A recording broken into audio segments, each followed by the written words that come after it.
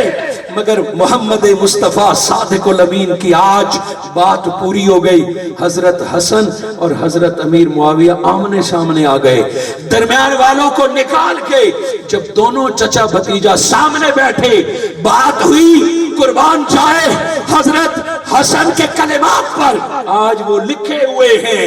آج وہ موجود ہیں، اور ان کے اصل کی بھی کاپی موجود کسی نہ کسی صورت میں موجود ہے۔ حضور صلی اللہ علیہ وآلہ وسلم کے نواسے حضرت امام حسن اور حضور کے صحابی حضرت معاویہ کے درمیان جو صلح نامے پر دستخط ہوئے، اصل میں میرے آقا کی بات پوری ہونی تھی، حضور کی مکی زندگی کی آج بات پورا ہونا تھا، جو لکھے کئی شکوں میں ایک شک جو تھی کہ چچا معاویہ، اہل بیت کو اقتدار کی لالچ نہیں، اور ان کو کیسے اقتدار کی لالچ ہوگی کہ جن کو 2 جہاں کا سردار بنا دیا گیا ہے، زمین پہ بیٹھ کر جن کو جنت کی حکومت دے دی گئی ہے، کیا وہ چند 100 کلومیٹر کی حکومت کی خاطر مسلمانوں کا خون بہائیں گے؟ نہیں نہیں، کبھی نہیں۔ آل مصطفیٰ سے کبھی ایسی توقع مت رکھنا، یہ شیطان کا وسوسہ ہو سکتا ہے، یہ نفس کا خدشہ ہو سکتا ہے، مگر حسین اقتدار کے لیے نبی کا خون نہیں بہا سکتا۔ حضرت امام حسن نے حضرت امیر معاویہ کو کہا چچا ایک ہی خدشہ ہے کہ آپ کے آس پاس ایسے لوگ موجود ہیں کہ جن پہ ہمیں اعتبار نہیں، یہاں ہم سے وعدہ کیجئے کہ اقتدار آپ کے پاس ہوگا، نظام مصطفیٰ کا چلتا رہے گا، نظام قرآن کا ہوگا۔ حضرت امیر معاویہ نے حلف دے کے کہا کہ اے علی کے بیٹے حسن، معاویہ وعدہ کرتا ہے جب تک معاویہ زندہ رہے گا نظام مصطفیٰ کا چلتا رہے گا، کوئی نیا قانون نہیں بنے گا، کوئی قرآن کے۔ حضرت امام حسن کے لبوں پر مسکراہٹ آ گئی اسی ایک وعدے سے کہ زندگی کا مقصد ہی نفاذ قرآن ہونا چاہیے، نظام مصطفیٰ ہونا چاہیے، مصطفی انقلاب کی بقا ہونی چاہیے۔ اگلی بہت ساری شکیں ہیں جو آج کی گفتگو سے متعلقہ نہیں ہے، میں آپ کا وقت زیادہ لے بیٹھوں گا، مگر میرا جی جو چاہتا ہے کہ سارا خطبہ سنا دوں، وہ سارا اسلام سنا دوں جو میری آنکھوں کے سامنے ہے۔ ان میں ایک یہ تھا کہ چچا معاویہ، ان لوگوں نے میری خاطر تلوار اٹھائی ہے، یہ علی کے چاہنے والے ہیں، یہ علی کے صاحبزادوں کے ساتھ کھڑے ہیں، یہاں سرکاری ضمانت ملنی چاہیے کہ علی کے چاہنے والوں کے وظیفے بند نہیں کیے جائیں گے، ان کو نوکریوں سے نہیں نکالا جائے گا، ان کے جان مال کی حفاظت کی جائے گی۔ حضرت امیر معاویہ نے اس کا بھی وعدہ کیا۔ اصل اور ماحصل جو سنانا چاہتا ہوں، جس پر حضرت امام حسن اور حضرت معاویہ کی صلح تمام ہوتی ہے، کہ آج بڑا سمجھ کے اقتدار حسن آپ کے حوالے کرتا ہے، مگر آپ وعدہ کیجئے، لکھ کے دیجئے کہ آپ کے بعد اقتدار دینے کا اختیار پھر آل مصطفیٰ کے پاس آئے گا، پھر ہمارے پاس آئے گا۔ حضرت امیر معاویہ نے بغیر کسی جھجک کے اس بات کو تسلیم کر لیا۔ معاہدہ ہو گیا، حضرت امام حسن سے اپنے ناراض ہو گئے کہ ہم مر مٹ جاتے، آپ نے صلح کیوں کی ہے، آپ پیچھے کیوں پلٹے، مگر امت خون خرابے سے بچ گئی،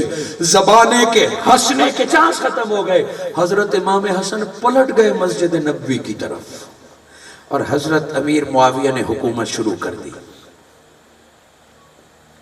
میں زیادہ گہرائی میں نہیں جانا چاہتا، چونکہ کف لسان کا حکم ہے۔ یہ عرصہ گزرا، حضرت امیر معاویہ کے آخری دن آ گئے، آپ کی حکومت پر گرفت کمزور ہوتی گئی، اور وجہ کوئی باہر والے نہیں تھے، آپ کا اپنا بیٹا یزید تھا، جس کی تربیت میں کچھ کمی رہ گئی تھی،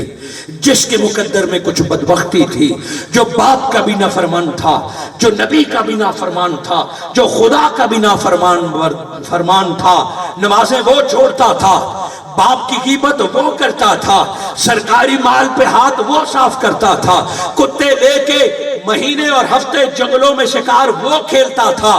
مگر پھر ان دشمنوں کو موقع ملا، یزید تیرے بابا کے فوت ہونے کے بعد یہ مزے نہیں رہیں گے، نہ سرکاری خرچے پہ کتے پلیں گے، نہ سرکاری خرچے کے گھوڑے ملیں گے، نہ یہ پارٹیاں ہوگی، نہ یہ اقتدار ہوگا۔ یزید نے کہا کیوں؟ کہا تیرا بابا لکھ کے دے چکا ہے کہ معاویہ کی وفات کے بعد اقتدار علی کی آل کے پاس جائے گا۔ بس اس دن سے یزید نے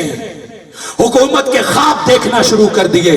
اپنے ہم شہن لوگوں کو بابا کے کابینہ میں شامل کرتا رہا، ان مفاد پرست ٹولے نے حضرت امیر معاویہ کو گھیرے میں لے لیا، حتیٰ کہ زمانے معاویہ سے بھی یزید کا اعلان کرا دیا، بس یہی وہ چاہتا تھا۔ وقت بیتتا گیا، انہوں نے پورے عالم اسلام پہ نظر دوڑائی کہ کون مسلمان ہے جو ہمارے مقابلے میں آ جائے گا۔ کسی کو دولت سے خرید لیں گے، کسی کو ڈنڈے سے ڈرا دیں گے، کسی کو زمین کا لالچ دیں گے، مگر کچھ ہستیاں زمین پر ایسے بھی ہیں جن کے خون میں خوف نہیں ہے، جن کے نسب میں لالچ نہیں ہے، جن کے پاس جنت کی سرداری ہے، وہ زمین کے کیا ٹکڑے لیں گے۔ یزید کو وہ چار ہستیاں کھٹکنے لگ گئی، یزید ان کا نفرت دل میں پالنے لگ گیا۔ وہ تھے کہ مصطفیٰ کے روزے پر بیٹھ کے درود پڑھا کرتے تھے، وہ تھے کہ بغض و حسد و عناد سے دور تھے۔ یزید کے دل میں اشتہا نفرت کا بڑھتا رہا،